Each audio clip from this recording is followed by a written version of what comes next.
Musim kemarau panjang yang dibarengi dengan fenomena El Nino tahun 2023 ini telah menyebabkan sejumlah wilayah di Bali mengalami kekeringan hingga krisis air bersih. Debit aliran sungai yang ada di Bali pun mengalami penurunan. Bahkan, ada yang telah mengering.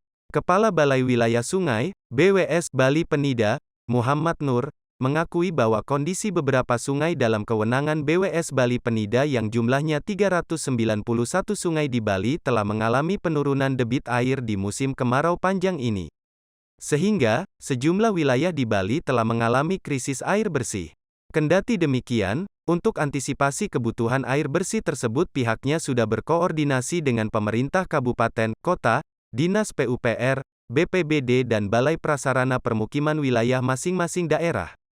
Ada beberapa sumur bor atau jaringan irigasi air tanah existing yang sudah dipasang kran umum yang nantinya dikerjasamakan dengan BPBD dan BPPW untuk diangkut dan didistribusikan dengan mobil tangki. Apalagi, Bali telah memiliki 26 sistem penyediaan air baku untuk lebih memaksimalkan ketersediaan air di beberapa daerah. Sementara itu, untuk mengantisipasi kekeringan lahan pertanian, BWS Bali Penida telah memiliki banyak infrastruktur air yang disiapsiagakan.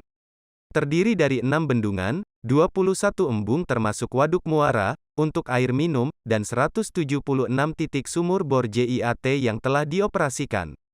Sumur JIAT sendiri telah tersebar di beberapa kabupaten di Bali.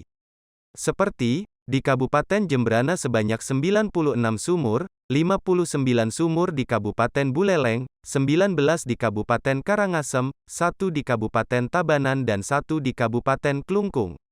Dari beberapa bendungan yang ada di sungai-sungai yang ada di Bali ini, jadi memang dari tampungan rencana kita itu, jadi dari RTUW namanya,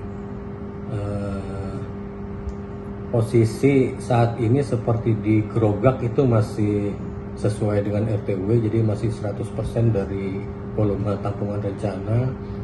Terus ada memang yang agak kecil di daerah Palasari itu, hanya sekitar 9,2% dari tampungan rencana itu, tapi itu kita upayakan kita tutup untuk mendapat tampungan yang kita butuhkan nanti ke bulan-bulan berikutnya.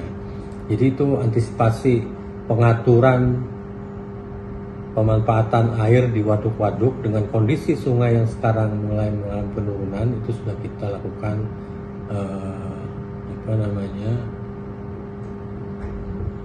pengaturan secara efektif supaya nanti ke bulan ke depan yang masih mungkin tidak terjadi hujan, kita masih bisa memenuhi kebutuhan air terutama untuk air bersih.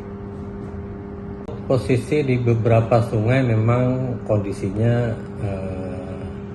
mengalami beberapa penurunan, tetapi kita untuk antisipasi kebutuhan air bersih juga sudah berkoordinasi dengan pemerintah kabupaten, misalnya Dinas PU, BPBD, dan BPPW terkait dengan kebutuhan air bersih.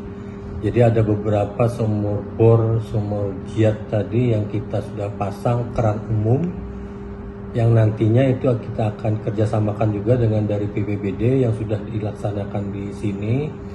Jadi untuk kebutuhan air bersih nanti kita sediakan keran umum yang nanti diangkut melalui tangki-tangki yang ada di BPD dan juga di BPPW Kementerian PUPR. Nur mengungkapkan tidak semua bendungan yang ada di Bali memenuhi target tampungan efektif saat ini. Hanya bendungan di Grogak Buleleng yang sesuai dengan target, yaitu 100% dari volume tampungan efektif. Sementara bendungan di Palasari baru hanya menampung sekitar 9,2% dari tampungan efektif. Ketut Winata melaporkan.